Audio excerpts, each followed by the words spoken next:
What did you discover about yourself? Was there a point where a teacher or somebody, an adult? Yeah, Mr. Cooper, 15, he showed me the art of mixing. And I'll never forget from that point on, I was like, wow, what I just played, I could change emotion based on frequencies. And I discovered that at 15. And I'm like, this is what I want to do for the rest of my life. Welcome to the Syndicate X library, where we love books. And today we're going to be talking about books that changed your life.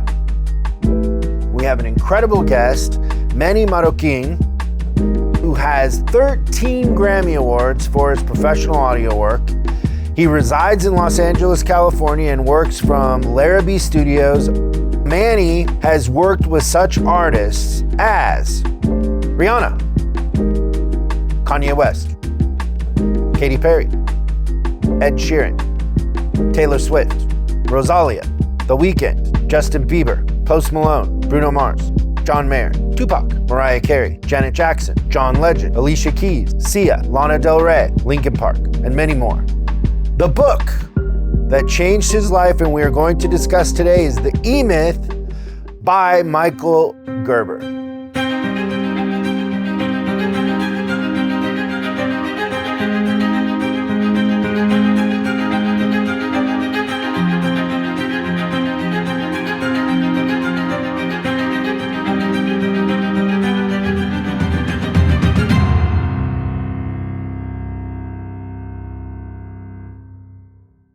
Cheers. Yeah, cheers.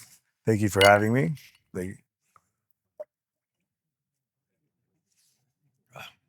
That's a good way to start the morning. Oh, yes, yes. Better than coffee. Way better. This is my my coffee right here. Where did you grow up? I'm from Guatemala originally. Grew up in LA, Hollywood. So were you born in Guatemala? I was born in Guatemala. How old when you came I up was here? 9. 9? Yep. And so what is your earliest memory of music? I come from a pretty musical family on my dad's side. Like my aunt is like a famous classical pianist in Guatemala, and my cousins, uncles, they always played. You know, in Latin America, every weekend there's a party, right? You have every weekend, and there was always a jam session. So I remember my grandfather playing timbales and my cousin playing guitar and my other one playing sax, and I'd be this little kid sitting in the corner just absorbing it all. Right around the time where I left, I started picking up the drumsticks. And so drums was your initial that was definitely my first love. Entry into it? Yeah. And then came here and, you know, single mom, were considered war refugees at the time because, you know, the civil war in Guatemala, it's all of Central America. Was your dad still there? No, my dad was unfortunately gone, when my mom was pregnant with me. So she... So you never met him? Never met him. Nope. Oh, wow. Yeah, she was 5 months pregnant. Yep. So then, you know, migrated here. We got on the plane. It was like a culture shock, man. It was like coming in from a third world country to like Hollywood. You know, do you remember what your impression was? Did you see it as opportunity or did you see it as scary? Or so my mom said she's like, look, we're gonna go to California. We're gonna go to Disneyland. So my sister and I were like, Disneyland, Mickey Mouse, yeah. Was your sister older or younger? Older, 1.5 years. So we're like, oh, we're going to Disneyland, and we landed and. Mom's a good salesperson. Yeah, she's very good. And why are we storing all our furniture? It's like, oh yeah, we're taking that to Disneyland.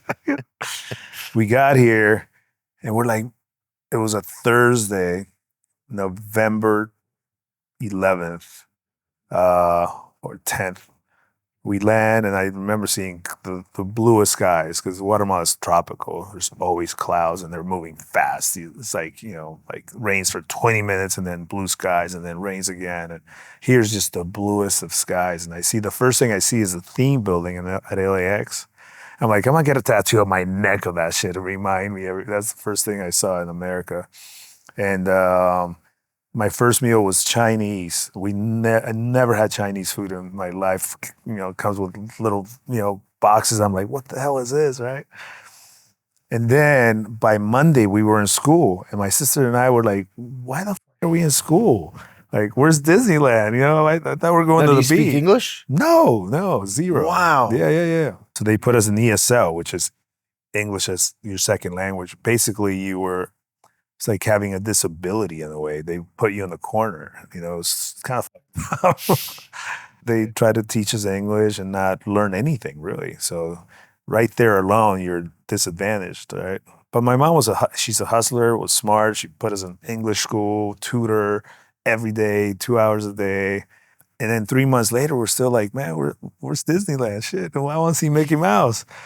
And the people we were staying with was my mom's best friend, and she married a restaurateur, pretty successful, Italian-born, Argentine-raised, and migrated to LA. The culture was very different from Guatemala, so from there, you know, he'd have to have wine every night and have eat well, and so we lived in Hancock Park, it's like the Fresh Prince of Bel-Air, like type of, like coming from a little 1-bedroom, 2-bedroom shitty apartment in Guatemala to like this massive house in Hancock Park. I mean, it's still a freaking mansion. So it was just a weird, and then we were in school and, 3 months in, she told us, she's like, we're not going back. We're like, what do you mean? It's like, we're staying here. I'm like, all right. Well, as kids, you're able to adapt to your environment much easier than we give kids credit. Right? What did mom start doing for work? So she's a nurse. Like, she was running a hospital in Guatemala, and all her friends were getting kidnapped by the rebels. So at the time, there was, the United States was funding the government, Russia's funding the rebels. So it's like another Vietnam, bro. So were they kidnapping nurses because they needed them? They needed that. They needed them to treat the injured, So, and then at that point, they would rape them and kill them, So my mom's best friends got kidnapped. She was maybe next, because she was the head of the hospital. And at that point, she's like, "Oh, we got to get out of here." Because she didn't speak English. She started like cleaning houses, just doing whatever job she could get to support both of us, It's a classic immigrant story, right? Like, just gotta go through it. And she was like, man, she's tough woman. Then she started learning English. Very stubborn, doesn't speak it though, doesn't like to speak it. But she got a job at a nursing facility, so she would do the graveyard shift. And then during the day, she would go clean a couple houses. And then so my sister and I had all the time in the world. Like, we were unsupervised kids because she was never home. So we got into a lot of trouble. Did you have any impressions from him being a restaurateur about what somebody owning a business is like, or too young? Too young. Now I go back and maybe subconsciously maybe have a sense. Maybe. Of it. Yeah. Never really thought about it until I was telling a story. And I'm like, oh wait, he was also a restaurateur. So maybe there's a connection somehow. So what did you kind of discover about yourself after that and being here that you were interested in or good? Or was there a point where a teacher or somebody, an adult, there's always pointed out something that you were special? Yeah. First started with Mr. Cooper. In middle school, I went to JB, John Burroughs, right on Wilshire and Crescent Heights. And that's when, there's a lot of, big gang culture around there. It's Hollywood. But I was never that kid. Music was always in my blood, just from, my family. So I started playing drums, and it's funny because I grew up with listening to hip hop. So I would play hip hop on drums.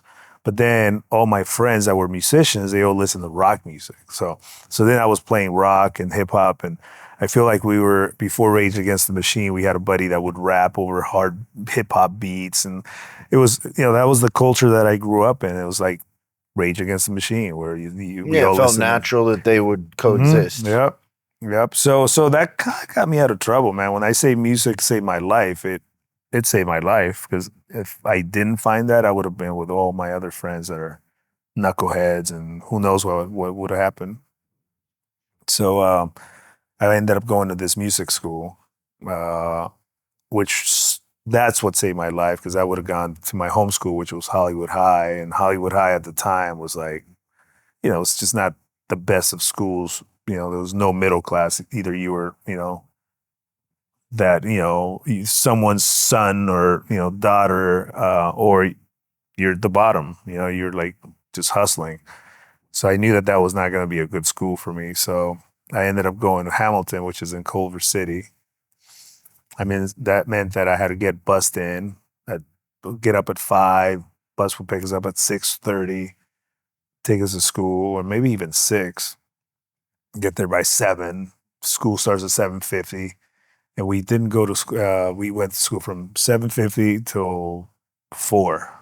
So by the time you get home, it's dark again. And, so it kept me out of trouble, and you'd have to join a band or two. And then so we would sit there, do homework, go play. We get home by 10, 11 and then do it all over again, and we were probably one of the best music schools in the country at the time. By the time I left, we were competing with junior colleges because all of LAUSD were like, it's not fair. You guys got the best musicians. We're always, competing for second place because we were killing everyone, every school, whether it was string ensemble, percussion ensemble, orchestra, jazz band. I mean, our B jazz band was kicking ass, so it was a great culture and environment to be a part of, especially when you're a kid, like trying to find yourself, There's probably only, and maybe I'm wrong, but I feel like there's only 2 things in the world that bring people together, and that's food and music. I was just gonna say food and music. I mean, well, there's 3. That's why my restaurant's a triangle, is the trifecta: food, music, and libations, right? I was throwing that in. Yeah, but that's part of the music. I mean, the food category, the food and beverage, right? But there's just something about that there's a, I don't know, feeds your soul in a sense. It's no deeper. matter where you go in the world, and thankfully I'm fairly well traveled, that's it, man. It's that trifecta. I usually don't trust people that don't have at least 2 of the 3. Maybe you don't have the libations because you're former alcoholic or whatever.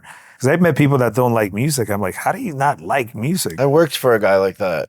It was weird. It's weird. It's just really weird because it's like he felt nothing. Nothing. It's like wait, it's like something was turned off. Yeah, but yeah, that was a really interesting background. Like growing up, and I just got lucky. I met the right people. To your question, like my main guy, his name is David Sears. He was my high school teacher. And he kind of knew the kids that needed a little more attention, so it's give teachers so much credit for, picking up that energy from kids. And he just saw me, he just took me under his wing, and they had a little studio there, and he put me in charge of the studio. And that's kind of how I learned the art of the guy that I mentioned earlier, Abe Laborio, the drummer for Paul McCartney. He killed my drumming career because I saw him play. We were 15. He was a year older than me. So I must have been 14 and he was 15. And I saw him play and I was like, I will never be that good, ever. Like, no matter how, I can practice 10 hours a day, I will never be that good. And maybe at 14, I'm already realizing my weaknesses and strengths, maybe. I'm like, there's no way. So we always joke when we see each other that I thank him for being a badass because then at that point, I'm like checking boxes. I'm like, drumming, I'm reading electronic music / production. I'm like, I don't know what the hell that is. Let me check this box. And that brought me to the studio, And from that point on, at 15, I discovered the studio and never looked back.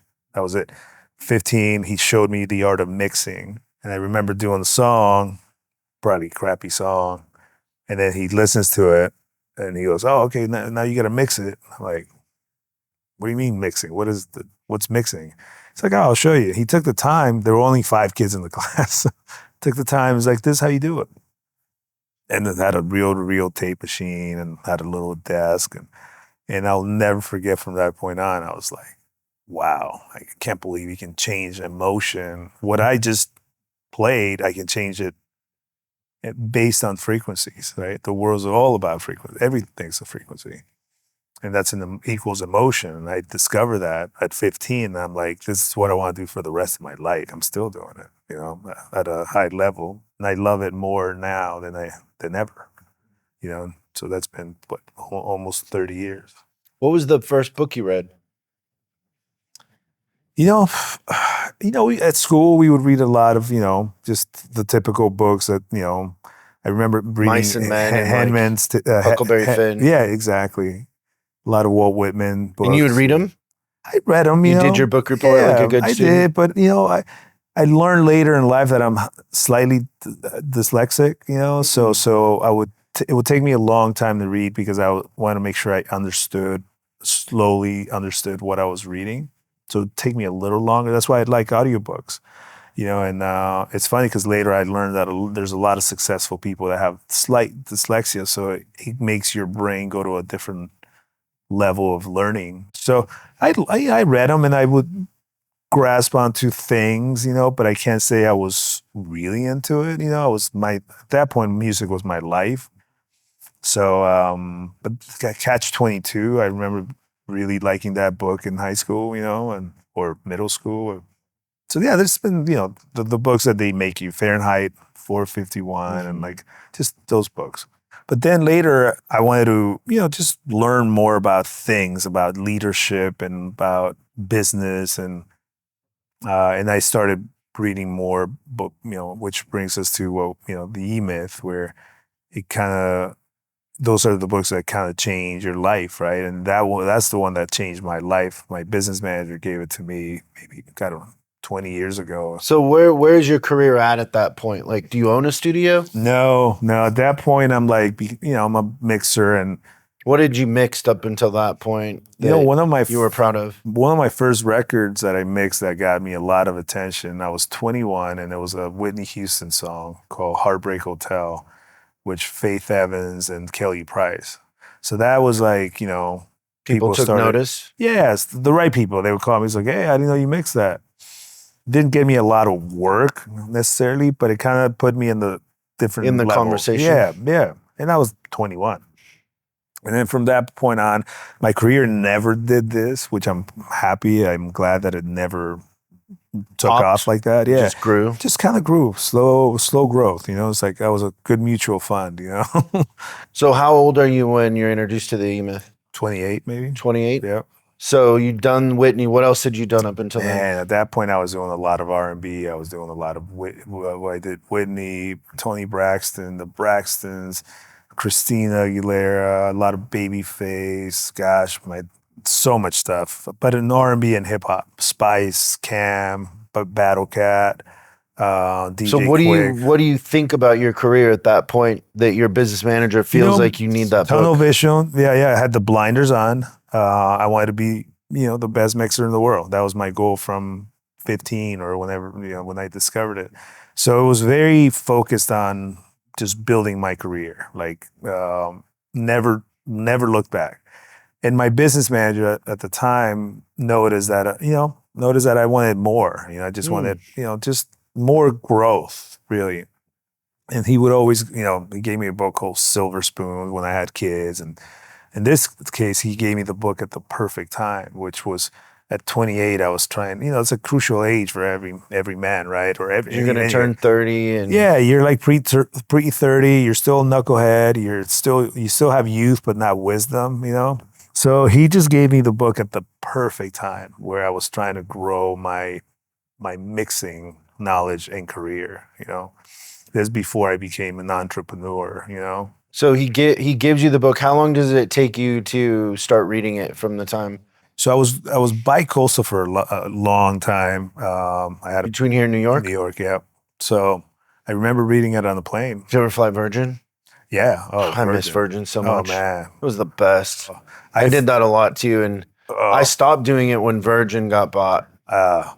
Remember first. When I got married, I was like, I'm going to spend money on three things: food, wine, and the flights. So I used to say to people, in the office, I would say, don't even present me with something if Virgin doesn't fly there. Exactly. Yeah. That was really my rule because it was so different. It's so just different. Better. Man, we did this upper class at the time, and this was 20 plus years ago, and it was like the second level with a lounge and a bar and like it was incredible. I miss it so much. We went to France and it was 12-hour flight, And right around the 11th, oh, we're gonna get ready to land. We're like, what do you mean? We want to make it another 13 hours. Yeah. So you're flying, so you have time to read. I got time so to you read. just take it on a flight and you start reading I it? couldn't put it down. It's like, and like I told you, I'm not the fastest reader, but I just couldn't set it down. And I read it there and back. And I called him. I'm like, man, this is one of the best books I've ever read. And thank you. And I didn't really know it until maybe realize till the second time, maybe the third time I started picking up more, because I remember this is something I want to read almost like often, like it's like my Bible in a way, and every couple of years I would read it again. And the second time it just like really, really clicked, so it just keeps coming back, and it's one of the most powerful books I've ever read, So at 28, you read it. What changes? Like, what are the immediate changes in your thinking? So at 28, you're always in the music industry. You're always fighting your ego, right? You're always like, because look, I feel like a lot of people think this. They have to think like this when you're successful at anything or want to be successful at anything. You gotta think you're the best. You have to. Right? I got to think I'm the best at this so that you can perform. But you can also but your ego will get in the way. So you can't you can't let that sheet in front of you get in the way. So there's a fine balance and I always reference Kanye and Jay-Z. Like, Jay-Z can say, I am Jehovah and I'm the best in the world and the best rapper alive. And then Kanye can say exactly the same thing. But the difference is, when you were to describe Kanye and say, is he cocky or confident? Nine out of 10 people will say he's cocky. Then you go to Jay-Z, is Jay-Z confident or cocky? 9 out of 10 times, people will say confident. So why is that? Why is one more confident and the other one cocky, right? It's the way you present yourself and outside of business. So I got to think I'm the best mixer. I have to. But I'm not going to say that I'm the best mixer, but in my head, I have to think that. So this book was the first time where I ever kind of looked in the mirror. It's kind of like when you go hyperspeed on Star Wars and then it just stops and then you see all the stars, right? It was kind of like that effect for me where I looked in the mirror and said, wait, who the fuck am I really? What am I? Why am I being selfish? Am I being cocky? Am I being confident? So it was the first book where it gave me an opportunity to look in the mirror for the first time and not hyper speed, but normal speed. So you felt like up until that point you had been posturing? I just been too in my bubble, like the blinders, being the best mixer, putting out the best product, not thinking about my career, not thinking about myself or people around me even, I was just very in the zone. I think the book, one of the main parts you get from is knowing yourself and your personalities that everybody possesses, and which personality are you and how do you control that personality, right?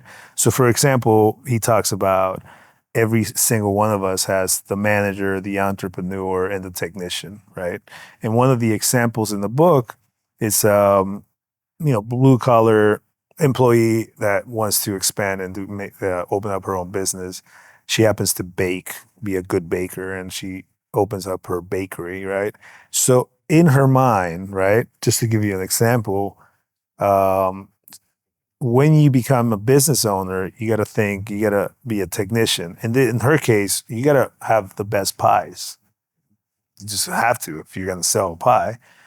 The manager, you got to manage the business. Something as simple as opening up the doors when you say you're going to open them, having the books sold in order. I mean, your P&Ls and payroll. Oh yeah, taxes. Exactly. And then the entrepreneur, you got to sell it. How do you sell it? And these three personalities in your head are going to think that they're more important than the others. For example, she's like, well, listen, if my pies, the technician will say, if my pies aren't good, then no one's going to come in. No one's going to buy, no one's going to eat them, no one's going to buy them. The manager's like, well, bitch, listen, if the store wouldn't open in time, have access to your pies, nobody will even have access to your pies. And the entrepreneur, hang on. If I didn't promote the business to come at 7 a.m. for you to open and you make the pies, then nobody would know about your pies. So this is happening in all of us. And it doesn't matter what you do in life. The beauty about the book is you got to realize which personality is most dominant.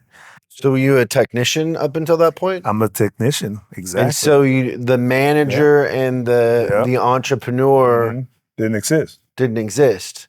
And so how do you go through that architecture at 28?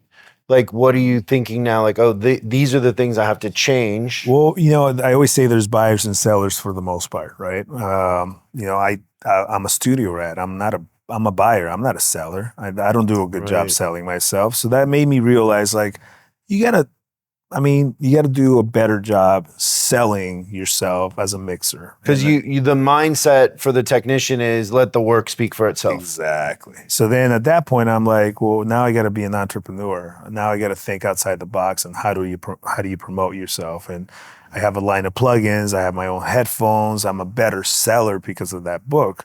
And when I say sellers, it sounds maybe a bit no, but harsh, the entrepreneur. Yeah, exactly. The promoter. You got to promote it. You got to promote it. If you're on an island and nobody knows about it. Exactly. What were the immediate changes that you made in your approach? I started doing more seminars. I started going out to trade shows more. I started, this is before social media. So just being out? Just being out. Just hanging out and talking and. Yeah, just being more social. Really, honestly, that's level one. So you start showing up to release parties, you start showing up to different award shows and different things? At that point, I had a manager. I started having conversations with my manager on how he can promote me, Strategically? Yep. Were you shy? Yeah, very. I mean, look, insecure about being from a third world country. English is my second language. There's a lot of insecurities for. Yeah, and you're a technician. I'm in no man's land. So how do you start to get over that? Like getting over that social anxiety. I think we all have it to an extent. And no matter how confident you are, I still have it. But at least I make a conscious effort, and at least I know about it, and I accept it and be better at it. But at that age, how did you change it? It was just a gradual change. It was just the beginning of putting yourself out there conscious. a little more. Yeah. Just being conscious about it. I think that's the most important thing. Where before I didn't even know that I had to do that. I didn't know I had the 3 personalities. I didn't know about them. I just thought I was 100% technician, and that's what I was. And I'm still more dominant as a technician. But now, at my age today, I'm a better entrepreneur than I've ever been, I think, because of the gradual change from 28 to now and consciously working at it. And this just never ends, right? And but the beauty about it is it teaches you how to recognize what your dominant personality is, and the others, then you can put people around you that possess those personalities that can compensate for it. So it's not like you have to 1,000% change. You just got to make the right adjustments, So in a sense, your way of becoming a better entrepreneur was collaborating with your business manager? I think it's a combination of a lot. I mean, that's a big key, like having. But you're saying having other people around you to help with some of those. Business manager, music manager, sometimes you get a publicist when you do a big project that you don't have to talk about yourself, but somebody else will. And then the manager, the third one that we, don't really speak about that much. Even though I have a music manager, he's not my manager internally. So internally, that means that I have to show up, I have to make deadlines, I have to keep track of my clients. I have to make sure I email them back. I got to just be organized with your business, and that was probably the biggest lesson that I learned on how to have a structure in my business. I always preach SOPs, standard operating procedures. So you got to have these procedures to have some balance so that the technician can now perform at its best, because now you can trust the manager that the manager side of you is making all the proper procedures to put the technician in the position to succeed. Without the manager, again, I'm just a mixer, that's not going to meet deadlines. That's not going to show up on time. That's going to stay there all night and be tired the next day. So you have to have that manager to kind of like that personality to organize your life, basically. So again, all three are equally as important to be able to, and it's all happening here, in real time, right? And to visualize that, it just empowers you, empowers you to be a well-rounded individual, and that's really the simplest of saying. It's like you're just trying to be a well-rounded, in my case, mixer. And then there's a lot, and then it gets really technical on structure of business and entrepreneurial and why certain people are better entrepreneurs than others, but the foundation of the book is really looking in the mirror and seeing all your little here and little there and little here and accepting all your imperfections. Maybe not even imperfections, but accepting yourself. That to me is the real, like the core of what this is. And at that time, it just hit. It was the perfect book at that time, for me. Because then you realize, it's I've been on this high speed train, and now I got to slow it down. And really, if I want to take the step back and take 5 forward, I need to at least know myself, and realize what kind of person in my business I am and who I want to become. And it's like that other book, The Secret, with the power of suggestion, right? And it's like, which is kind of, I don't know if I necessarily believe in that, it's like, put it out into the universe. But it does work sometimes where you visualize, your run, like the Olympic, 100-meter dash, and they're all like stretching and they're visualizing that run, that race. I think we got to do the same thing. It's like, I got to visualize my career, my path, short, mid, and long term, right? The short is like this song that's in front of me. I visualize it, I hear it, I gotta perform it, and I'm gonna try to do it to perfection. The mid is like, as a mixer, I want to X, Y, and Z achieve that, and then long, where do I want to be as a long-term mixer, and that's what was happening at 28. So how long after that do you decide to open your own studio? I was a client at this place, Larabee Studios, which I currently own. So back in the day, these studios are so expensive, and this technology is completely different. It's not like you can get a computer nowadays and have a studio. Everybody has a studio in their laptop. Then you had to go to these big commercial studios, and they're not cheap. So the label would pay for them, and so I would bounce around town with all my equipment, going to different studios, and so that was sort of the common practice back then. Then 2008, the crash happens, right?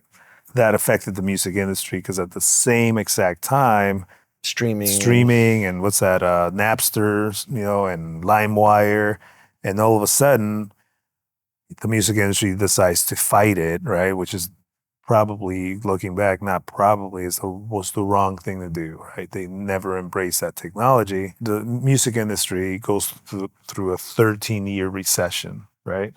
So in the second year, the owner of the studio, he's a business guy. He's a former stockbroker. So he saw the Titanic sinking, and he's like, I'm out. I had been one of his best clients at the studio.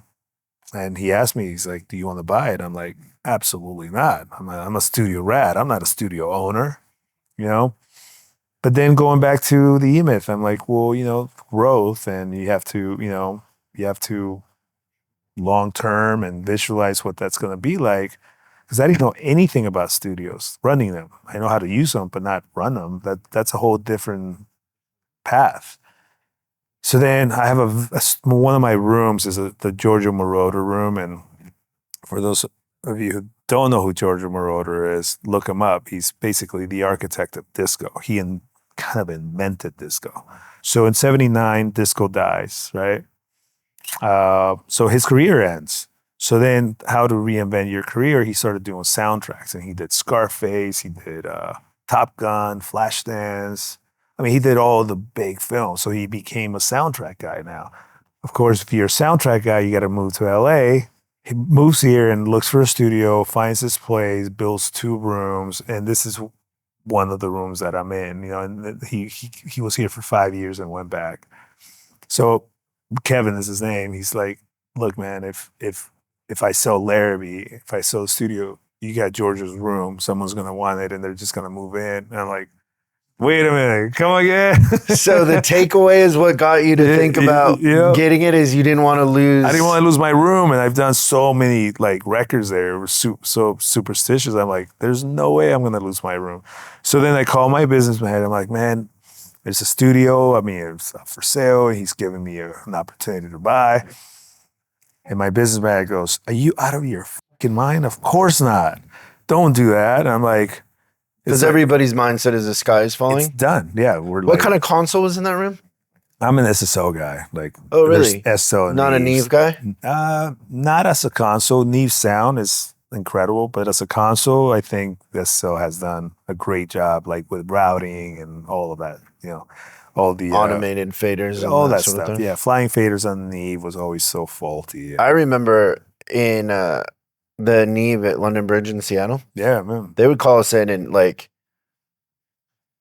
you had a job to do in the mix. So like you had to mute these 2 at this point and fade this. We would get 10 GAs, runners, and we write like in big red letter numbers like, okay, at 201, fader goes from red to blue. And we literally would mark the faders. And so this kid, this 18-year-old kid would go, oh. Yep, and that was me. Fingers. Yeah, we had fingers everywhere. That was like automation, right? Before automation. But there's something about the Neve that just... Sound, it's just clean, big, open. I love that sound. But I just didn't like the maintenance, the ability to work. When a channel or 2 would go down, they had to fly a guy in from England. Gosh, yeah, it was. And when they would take it apart, it's a nightmare. So, although I do believe that Neve consoles were a much better sound, the SSL was a better instrument. It's almost like you play a Fender or do you like an SG or a Strat. You know, it's like for me in SSL, I was able to do things quicker and more efficient. You know, I'm happy that you know that lingo with Neves and SSLs and let's go. Oh, people used to come in and just run their album through 2 channels. Yeah, Neve kind of had this theory, and I've just read about it, right? Yeah. But he had this theory that there's what the human ear can hear, and then there's what you can feel. Right. So the high and the low would expand beyond that. Yeah. Do you have any thoughts on that? Yeah, man. You know, so Rupert Neve is like one of my idols. He said something that has stuck with me my entire career. Conversation about digital versus analog, right? That was always not so much anymore, but at one point that was it. That was the main conversation we used to have, argument. And Neve said it the best. He's like, look, this fader is called a VCA, a voltage controlled amplifier. That means that there's a signal, there's a current going through the console, and then at the end, because it's the last thing on the chain, there's a VCA and fader, and there's current going through the fader. But it's so small that you don't actually feel it. You don't feel the current, but there's current going through it. That means that for every time you touch a fader, there's something going through your body. Whether you know, it's just, you know, science. And we don't know what that current is doing to your emotions. And we don't know how that's driving your brain. And therefore, you can't compare analog and digital because in digital, there's no current. To me, that's like the biggest mic drop. Like, you know. Wait, so how do you process that when you're younger? Like, what did you think about that? Well, to me, it's a living thing. It's like organic versus exactly. Yeah, exactly. It's living. So you're describing it as living. It's living. It's a versus current. Dead. Maybe not dead, but definitely not living. Yeah. Not. There's a physical current that's going through your body, and then maybe 0.001. But as you know, in the console, you're touching the fader a million times. So maybe that 0.001 turns into 5%. And it's a game of inches. If that 5% gives you an edge towards an emotion, then you're 5% better than the rest. You know, now it's a game of inches. Now you may win the game. based on that inch.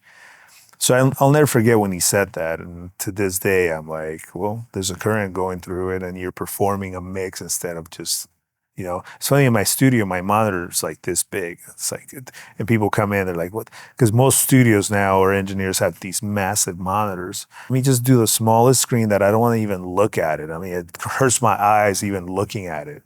So let me use my ears, my gut, my soul, my heart. Let me just do that instead of seeing the actual waveform, and that changed, that completely changed my approach and like doing things for the right reasons. Because we forget that people think that it's a technical field, right? And it's the complete opposite. It's as a mixer, my job is to exaggerate emotion. My job is for you to not hit skip. I don't want you to hit replay. And why is that? We can write a book about that, on the psychology of why and how something makes you feel in certain frequencies and combined with other things. It's like art. Why these colors make you, why they're so aggressive, why they're soothing, why do they make me want to cry or dance just from a visual art. Just looking at Caravaggio or listening to vinyl. Yeah. Look, you have a Cubist, Picasso's Cubist movement, and it's like a line between two colors, and then you look at Renoir, and it's all blended in, and it's all morphing into each other. It's a different emotion. It's not better or worse. It's just a different emotion. And I approach music telling like a different story. Yeah, exactly. In the best possible way. You're a good storyteller, right? That's a good way to put it. Hopefully I'm a good storyteller in the sense that somebody has a story. Let me just inject it with steroids so that that story becomes even more compelling. How do you navigate expectations and personalities and the outcome where, artists have a certain feeling about things and then you have a certain wisdom and expertise of time. Yeah.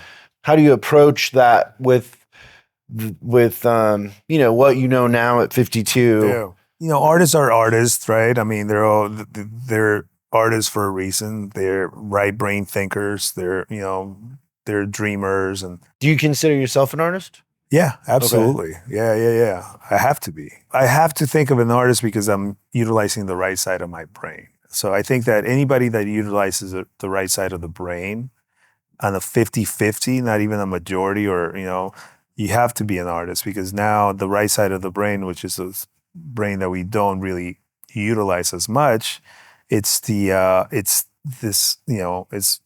dreaming. You're a dreamer. You're thinking of things that are not in front of you. And that to me is an artist. And you could be an artist with anything, but if you think from the right side of the brain. So my job is to not think from the right side or the left. My job is to be right here. So you're the interpreter? Very much so. Yeah. That's a good way to put it. What is it though? What psychology are you employing to get the best out of them while you make sure the outcome is something that will work? I feel like a psychology degree would have been better in music. That's what I'm getting. I'm sure you understand psychology more than most people. Most people, yeah, because you read the body, you read their body language, you read the time of the day, the weather, the time of the session. I mean, there's maybe 20 things I can think of right off the bat that will, dictate on the emotion of that artist at that moment. Because, there's studies where you listen to music, you listen to a song with the lights just full blast, like LED annoying lights, right? And you listen to a song and then immediately you turn all the lights off and you play it again and you have a completely different emotional reaction to that. So we know that light affects your mood. That's obvious, right? Like the most obvious is during the day, during the night, you do different things, right? So that's the obvious one. So now you got to take that on a really kind of dig in and go under the hood and realize what this artist is looking for. Because a lot of the times they're looking for validation. A lot of the times they're looking for a really honest answer from you. Other times they don't want to hear what you have to say. Other times they just want to hear what you have to say. So you have to really study them before you make any opinion or before you even speak. Because the next words that are going to come out of your mouth may really influence the rest of the session. You got to treat them like they're artists, and you have to think like an artist to deal with an artist. Are there commonalities between the best artists in the sense that the artists that are looking for approval, are they undeveloped artists? Some of the most secure, developed artists can be the most insecure artists as well. Are there any patterns there? The only patterns are, so think about the artist's career, say. I'm working with this guy, Zucchero, from Italy right now, and he's like the Frank Sinatra of Italy. He's 70-something, and he's worked with I've heard him. Yeah, he's incredible, right? Yeah.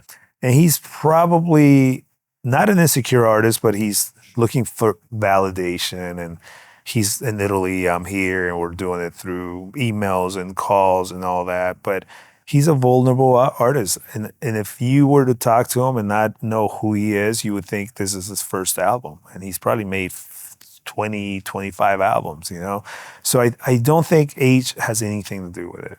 I think that it's basically where they are, where they're at in their lives doing this piece of work. I feel like artists, true artists, when they make an album, that is a snapshot of your life at that moment for those 2 years, 1 year, 3 months, 5 years, whatever that's a snapshot of your life. And I think that true artistry has the responsibility to show you, I need to know you in your life at that moment. Sure, sometimes you're playing roles and that's totally okay, but I want to see what you're going through at that moment in your life. So that's going to continue for the rest of your life. So you may be more insecure as an older artist than you are, say, as a brand new artist that doesn't really know who they are at that point. It's constantly evolving. And that's kind of the beauty of what we do. It's like, it's never the same. I never had the same session twice in 25 plus years. And that's, they say the 10,000 hours, is it 10? I feel like I got 30,000 hours on the psychology of dealing with some personalities. And my philosophy going in, though, is I'm going to treat you the way I want to be treated. Simple as that. That's the bar. Now, if you want to treat me like shit, then I'm not going to, I don't care who you are. You could be whoever I don't know who the biggest artist is today. Taylor Swift. Perfect example. Yes, perfect example. Like if you're a bitch, I'm just not gonna do it. I don't care. I doubt that she is. The bigger the artist, the most humble they are. Yeah. Because they've gone through it. They've had humbling moments, and they realize this is a gift. This is not guaranteed. And they realize they become wiser to enjoy the moment, because this could be taken away at any moment, because it has been taken away and I had to work twice as hard to get back on. The knucklehead artists, the new artists think, and they have a little success in the beginning, those are the ones that think it's going to last forever. It's like athletes, right?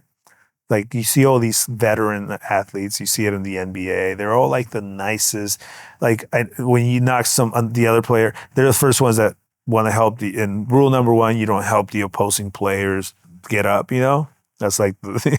But you see the veteran players go, oh, my bad, here, let me get you. So they become, the good thing with age, especially in artists, it's like they become at least more aware of their position in the industry and how vulnerable we all are. So they appreciate it more and they don't take it for granted, Will you just say I'm not a match for you? If you feel like they don't. Sometimes I don't have to say it, but my manager would, not in those exact words. All of a sudden I'm not available, All of a sudden I'm in Europe. The Hollywood way of doing it. You have to. I'll call you. Yeah. But that's, it may seem like it's in the Hollywood way, but it's just, sometimes there's an art to communication and, it's going to have less of an effect that way because it's not confrontational. Yeah, because it's not confrontational. You're not trying to stop them from what they're doing. No, it's just not a match. I don't want to run the risk of why, because that's the first thing they're going to ask. You can go on and on and on. It's infinite. So to me, it's not necessarily a Hollywood way of saying it. It's just there's no reason to go on the why, because now your mind is going to go in a million different directions. And it could be something as simple as our energies are not connecting. but you can't say that. So sometimes it's easier and smarter to not tell you the why. You know, it's just it is what it is. Is it a Hollywood way of maybe it is, but for me it's a smarter way, you know, to have a relationship, because now they're gonna respect that, because then the next album we may be on better frequencies and maybe we go back and work together. Yeah. As opposed to the timing. It's just the timing. Energy, energy, mental state, career state. There's a million different variables, maybe not million, a lot of different variables why it didn't work at that time. So I see it as more respectful. Sometimes artists need that. How honest do you want to be, or can you be? And naturally you're like, I want to be the most honest person because you deserve it. Yeah, but sometimes, you know what? As a human, as an empathetic way of looking at it, maybe that person just needs a pat on the back. Timing. So who am I to give you my opinion? And that's maybe now I'm being a little selfish, but I'm being empathetic to your feelings and your emotions, and to thinking, man, you just need a hug sometimes. And that's sometimes all we need is a hug. And that's not, to me, it's not an, it's being a leader. It's an authentic way of, It's being selfless. And you said leader, that word leader means a lot to me right now as I'm evolving as an entrepreneur, because to be a good leader, you got to possess a few things that may not necessarily align with some of other people's mentalities or viewpoints. And to be a true leader, you got to look at the whole landscape, you know. I always say, never ask why, because then it's infinite. But what happened? You're going cut through the bullshit, and it's exactly going straight to the point. Well, what happened? And I can give you 100 different examples of what that's like, but to me, that's being a better leader onto making decisions quicker, and, you know, and hopefully the best possible decision that helps. I always say the front of the jersey and not the back of the jersey. Mm-hmm. So it's not about being you, but it's about the brand or whatever you're trying to build, right? So one was making sure it was a match. Yes. And the other one, you know, nowadays, technically we have rough mixes, right? Because now everybody has a studio. I can create something that I think is going to be the final product. Mixers exist not because they can't mix it themselves. Producers exist not because the artists can't produce. Artists exist, you know. In today's technology, it's easy to do it all. So they still call guys like myself. For one, I'll give you a quick example. So you're an artist and a producer, and you're trying to finish this song, and you're like, but we can't finish it for whatever reason. So then you're having great tequila, good wine, you're smoking, whatever you're into at that moment. And it's 2 a.m, late night at the studio, and you call your buddy to come play a guitar solo. This buddy comes and starts shredding, right? And you're all looking at each other like, this is it. This is what the song needed. Send it off. So at that point, they call someone like me, because I have an unbiased opinion about everything on the song, because I wasn't there. So now I may look at that solo and be like, I mean, I'm going to exaggerate, and I'm like, mute, right? I would never do that, but I would. They could never do that, because now it's an emotional connection, because they don't want to get rid of that moment that they went through. Or for me, it's like, it doesn't even matter. What does it work with a song or not? Yeah. And I'm able to make decisions based on an unbiased opinion. That's my job. It's not because I'm a better mixer or they can mix it. It's just they just want an opinion that they respect, you know. Yeah, we have a art piece up here that says you can't read the label of the jar you're in. But I think I made most of my career early on is going in and fixing businesses. Right. My advantage was I wasn't connected. Right. The son-in-law, whatever it was, you know. Making emotional decisions, right? Yeah, there's customers aren't getting taken care of. Yep. Like it's really pretty simple at the end of the day. Mm-hmm. And even to the point people would say a lot like, oh, well, we thought about doing that. I'm like, okay, well, we're going to do it. We're not going to think about it. But I'm unbiased. I'm not attached. I just want to get a result. There's those emotional decisions that people can't make, and that's why we hire. Attorneys, right? Attorneys, like, oh, I want to buy that house, or like for X amount, but now you got to vested interest in this. We're not a house, a business. And I don't know how many times I've wanted to invest in something, and I send it to my attorney, and they're like, think about this, and yeah, that. and you're like, oh, okay, yeah. No. Attorneys are supposed to do all the scenarios so that you can make that choice. Because choice is a great word, right? Not decision, choice. Because choice is what you go through all the decisions that somebody else or you or come up with, pros and cons, right? And then it's your job to make that choice. And it's really important to call it a choice because it's you.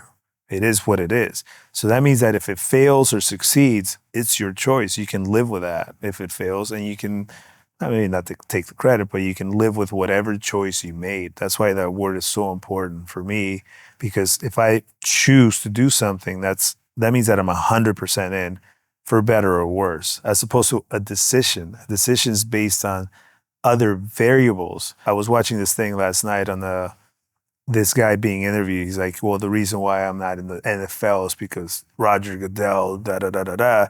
And that's a decision that you made. That's not a choice. So that means that you're blaming others that you have no control over making that decision for you. I feel bad for that person because there's no accountability at that point. And that's big. That's big. That's like, talk about freeing your mind to do things in the future.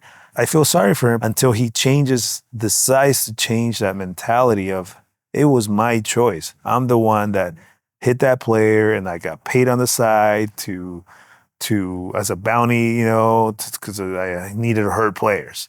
Until you made that choice, not Roger Goodell, not anybody.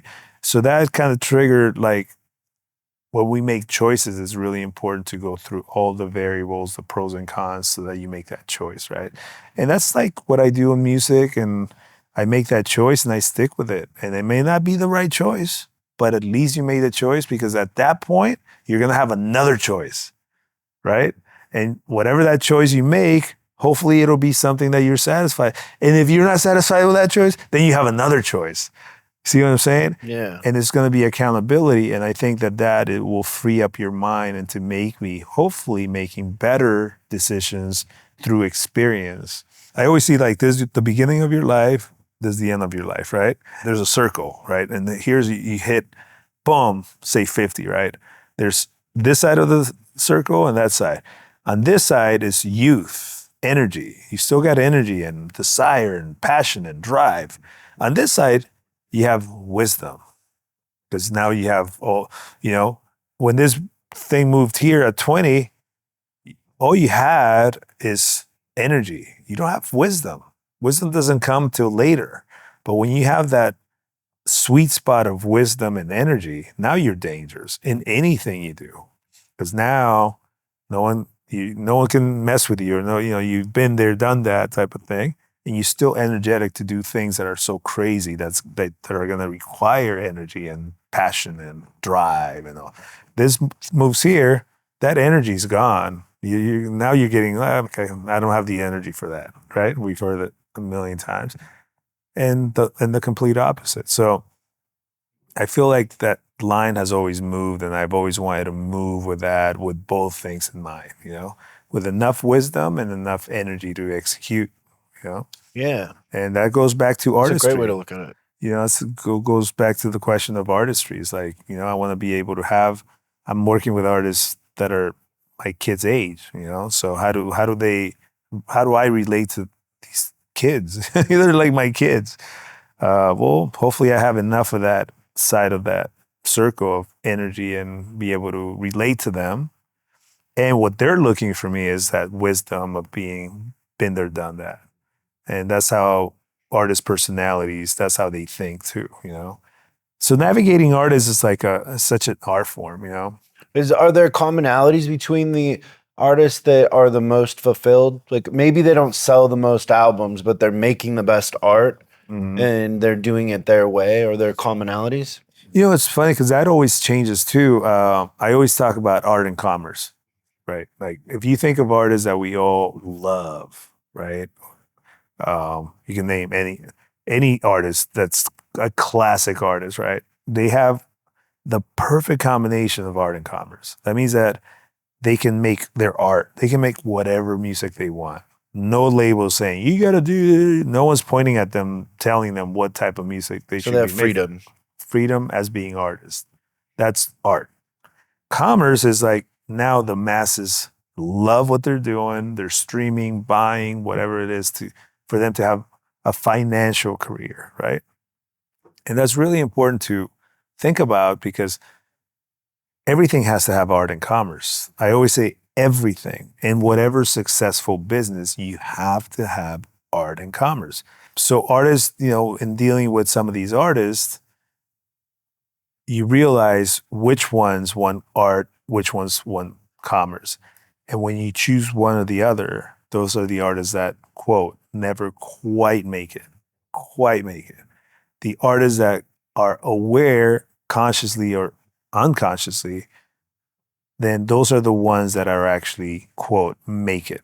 What would be a couple examples of the ones that make it that you think have a good balance? Yeah, like Alicia Keys or, like a Kanye West. Kanye may be one of the best examples. However, politics and all that crap aside, the guy did whatever he wanted in the studio because I've been with him in the studio for so many years and so many sessions that I see art fully engaged. Commerce is that people love what he's doing. The masses love what he's doing musically. That's the perfect balance of art and commerce. Alicia Keys is another. How much do you think commerce comes into his creativity? Zero. He's making the thing that represents where he's at in that moment. Exactly. He's making music for himself. Is he one of the best artists you've ever? Yeah. When we did 808s and Heartbreak, that was like, he was all over the place. He was in Brazil one day, in China the next. It was the craziest thing. And I had like, the record had been mixed and for some reason he didn't like it and he asked me to take a stab at it. So he was traveling so much, which is why the album came out the way it did, because he was his worst enemy when he would come to the studio as well. So him being away gave me an opportunity to at least give him a representation of what we talked about. He was a guy in the room with the guy playing the guitar, so he couldn't let go. Where him being away, it gave me an opportunity to be unbiased, right? And I feel like that's one of the most important albums. And like the Beatles had, not that I'm comparing him to the Beatles, but the Beatles had Revolver. Revolver was the bridge, them being a pop, like in sync type of band of the day, and then became very credible.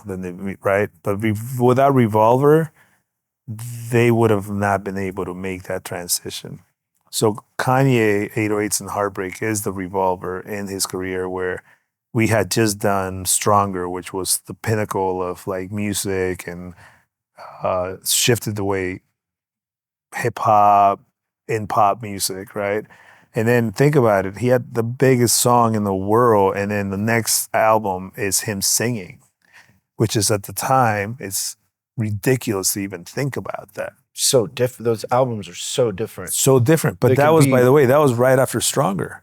Yeah. So you got to give him credit for being so brave to do that, just like the Beatles did Revolver. So brave. Artists to be criticized as like, wait, now you're singing? You're not rapping anymore? What the but if you think about it from that point on to now, you can name every hip hop artist, 90% of them that follow that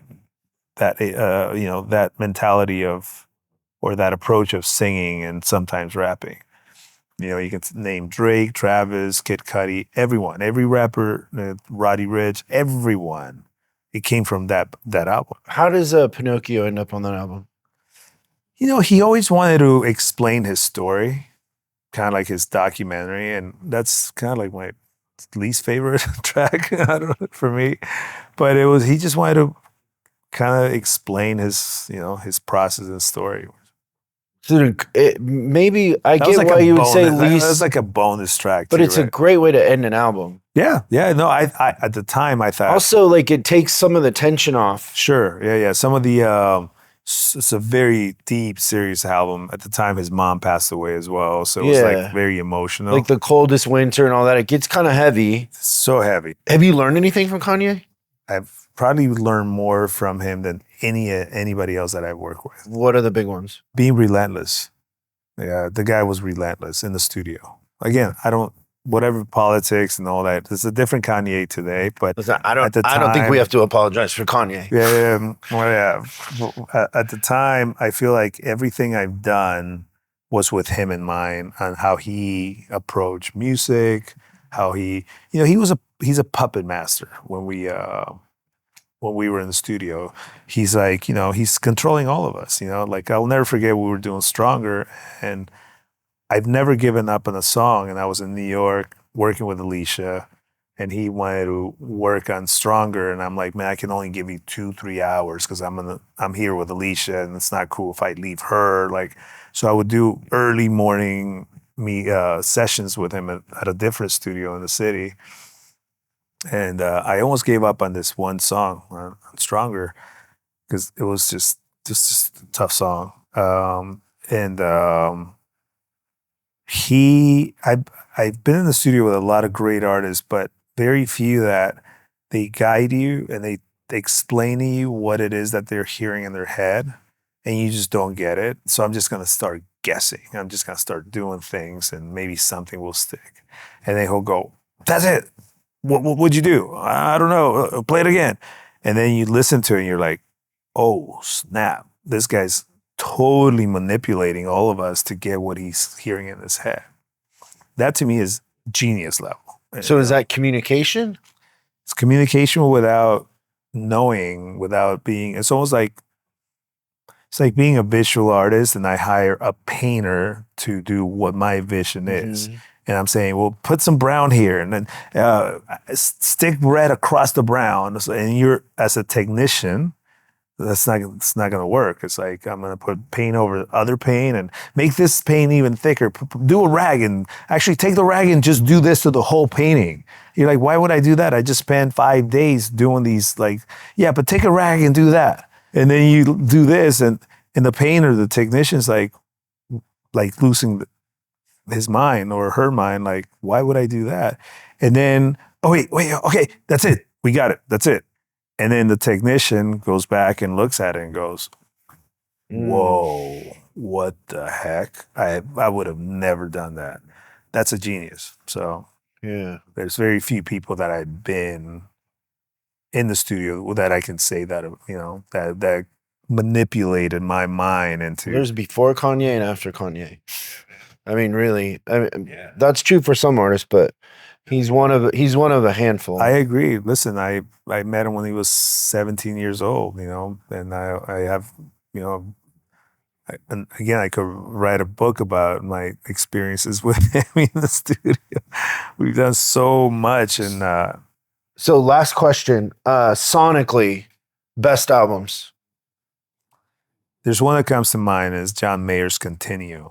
I have a vinyl pressing of that album. I want that, and I don't understand how that album is what it is. I need it that is album. So clean and it is so good, man. So good. Everything is in place and emotionally too. Yeah. So the first time I'll try to give you a quick story on that album. So I get called by a friend of mine at Capitol. He's like, "Hey man, this guy Steve is going to call you. He's a friend of mine. He wants to work on an album. Take the call."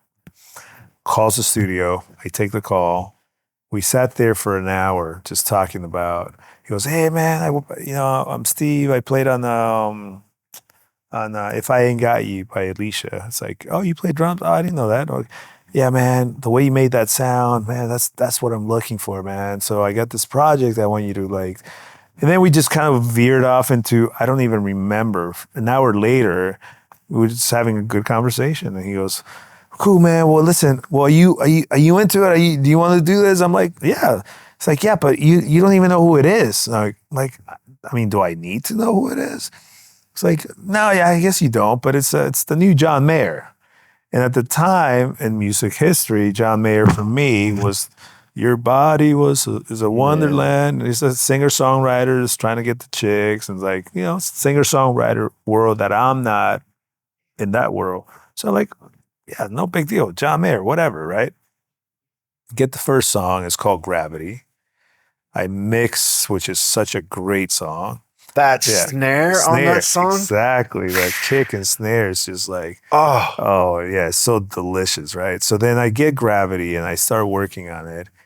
And I envision this. I'm like, what if the Roots was playing with a John Mayer singer-songwriter? So I had the Roots in mind. So I mixed it like a hip-hop record. That's why the kick and snare are so. Is that why it has so much space? Yep. Space, because it was about like the Roots. It's almost deduction in a sense. Gravity is such a heavy, it's heavy, right? So I'll never forget when I'm mixing the vocals. By the way, I forgot to tell you, the guy that I was talking to was Steve Jordan. Steve Jordan, if in the drumming world, is one of the greatest, if not greatest drummers alive, besides Abe Laborio. But I'm talking to one of my favorite drummers. I didn't even know it was him. If I had known it was Steve Jordan I was talking to, I would have been like a teenage girl, like with Backstreet Boys, like. So he ended up producing that album. So, quick story on Gravity. He comes in, first time I met him, and it's completely, I played him the song and he's like, this is amazing. Well, I don't know what you did, but this is like, don't change anything. Call Steve, he's south of France with Eric Clapton, right? It's like, man, I'm here with Manny. This is great.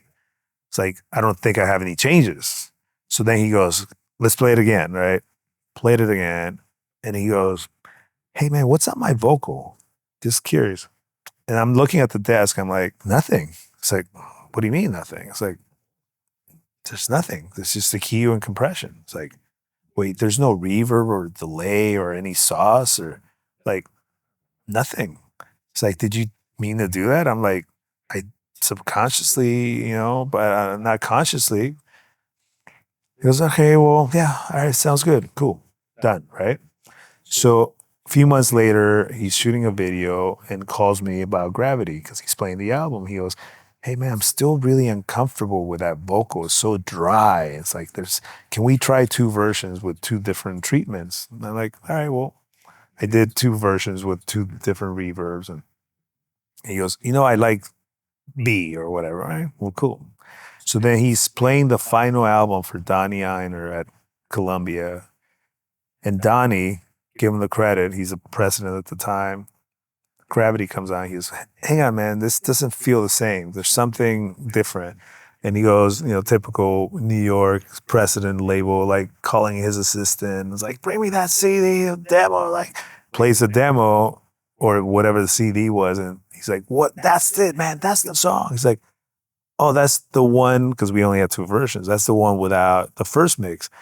It's like, yeah, that's what you got to go with. Don't do the other one. Long story short, it ends up going on the album. And the story is when John and I get together, he's like, man, this is the first time I ever heard my vocal completely dry. That's the first time. Now, for me, I wasn't thinking about that. I was just thinking emotionally, the snare, glad you pointed it out, the vocal, the lyric, Gravity, it's got to be here. It's got to, there can't be any colors around it because I want you to hear that first line, Gravity, here, and that dictated the rest of the song.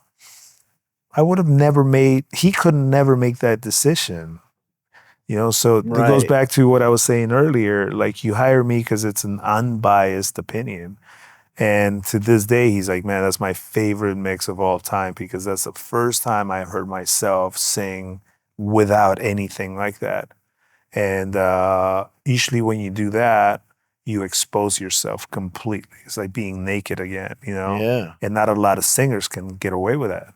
I mean, I'm a consumer, but I would describe that mix as light.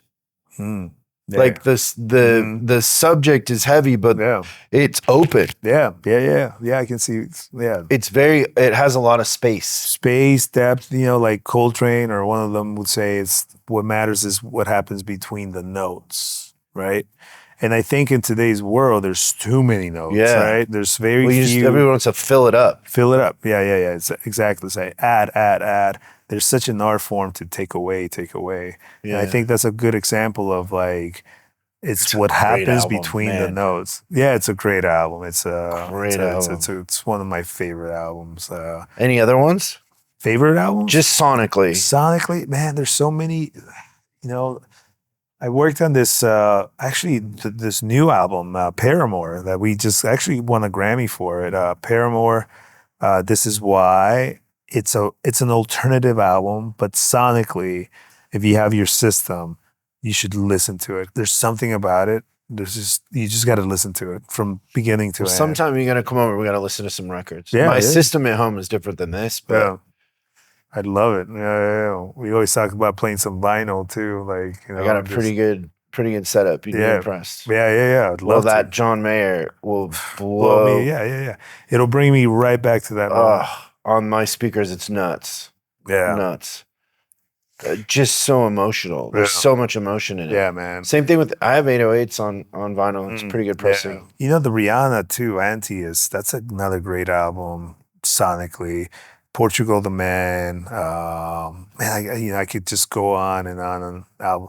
The Rosalia, the new Rosalia, Motomami. We won Best Engineered Album for that. I have that on vinyl. That album is, to me, that she's like a female Kanye. You know, like she's a female from Spain. I mean, you gotta talk about all the negatives to, you know. Well, you get the vibe that she's an artist. Like she's got something to say and she's saying it, and it's very authentic. It feels very authentic. Yeah. She's one of the best artists I work with. Well, anytime. We got good tequila, and if you want to come, let's do it. Spin some records. Well, thank you. Cheers. Salud. Thank you for having me. Really appreciate it. It's been fun.